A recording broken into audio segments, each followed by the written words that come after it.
Now what you see here, it is a Sejong Great-class destroyer in South Korea. Military fans also called him the missing king, because if he hits it, he could disappear. Of course, it's just a mockery. The Sejong Great-class destroyer as a whole is still very powerful. It is fully loaded with displacement of 11,000 tons. It is a standard 10,000 ton destroyer, and with the help of American technology, with the Aegis combat system, as well as various military weapons. So it looks, in terms of shape, very similar to the US class destroyers. Same as the Japanese Sejong-class destroyers. And today we're going to use 0.55 million tons of China's PK alone with the Sejong Great-class destroyer. Look at both sides are 10,000 tons of big drive. Who has more firepower against the ship? Now both sides have started firing anti-ship missiles.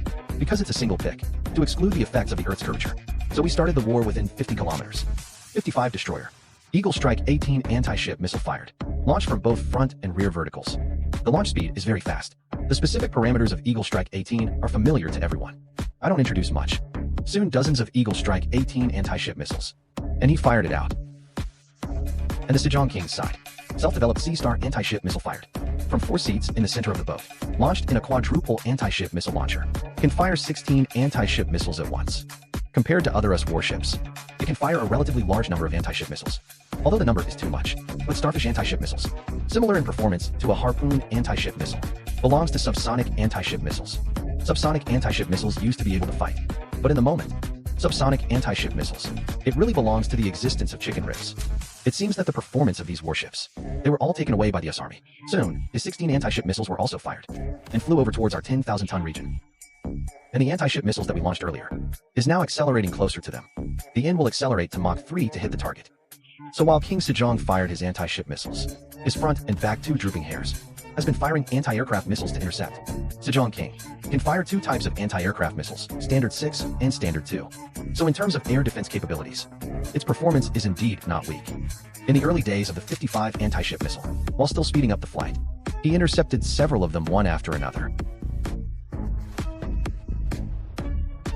But the anti-ship missiles we fired, it's getting faster and faster. Anti-aircraft missiles are becoming more and more difficult to intercept. So the anti-ship missiles that weren't intercepted, the final sprint has begun.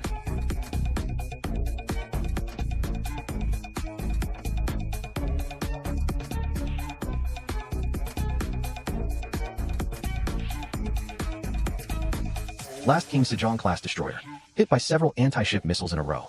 Completely cool, setting the sea ablaze. He should be gone soon. Into a real, missing King destroyer. And the 16 anti-ship missiles launched by King Sejong, still flying on the way. And China's 10,000 ton drive, after the anti-ship missile has been fired, has been firing anti-aircraft missiles to intercept. So very soon 16 anti-ship missiles flying at subsonic speeds will be intercepted by all of us. This is what happens. I can only blame King Sejong's anti-ship missiles.